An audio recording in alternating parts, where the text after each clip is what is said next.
អូនអ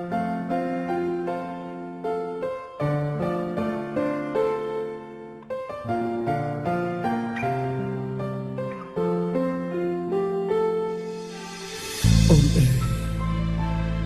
បងមិនដែលបានធ្វើល្អចំពោះអូនម្ដងណាឡើយមិនខ្វល់ថាអូនជឿចាប់យ៉ាងណា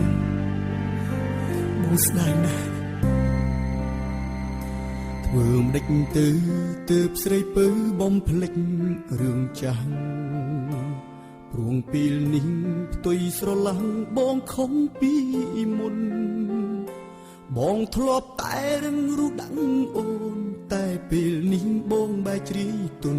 ព្រោះកំហុងធ្វើខុសពីមុនធ្ងន់ណាស់លើអូនអនុសា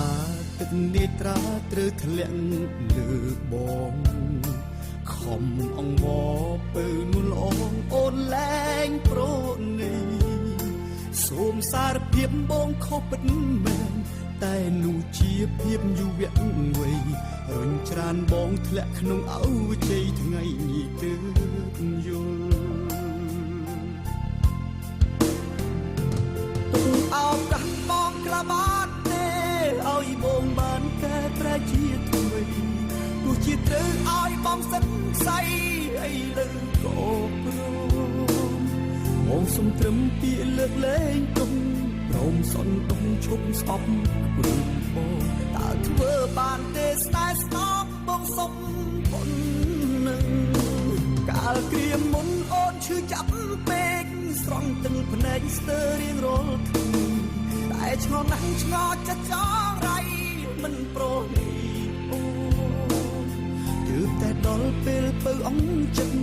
បងបែកគិតអនុចិត្តស្មូនវិលវិញមកណានឹមបងសូមថ្នមបី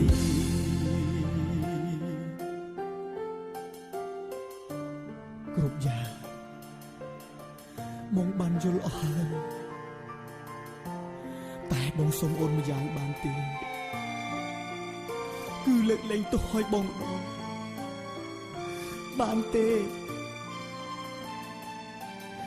បងដឹងខុសហើយទុកឱកាសបងក្លាបាត់ទេ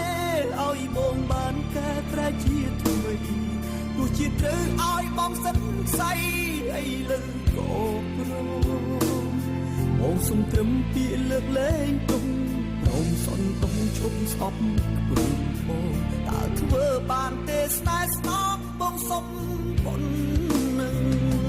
កាលគ្រាមុនអូនឈឺចាប់ពេកស្រង់ទឹកភ្នែកស្ទើររៀងរាល់ថ្ងៃតែឆ្ងល់ណាស់ឆ្ងល់ចិត្តចង់រៃមិនប្រណីអូទើបតែដល់ពេលពៅអងចិត្តបងបែកគិតអនុចិត្តស្មូនវិលវិញមកណានឹមនួនបងសូមថ្នមបីទើបតែដល់ពេលពៅអងចិត្តបងបែកគិតអនុចិត្តស្មូនវិលវិញមកណានឹមនួនបងសូម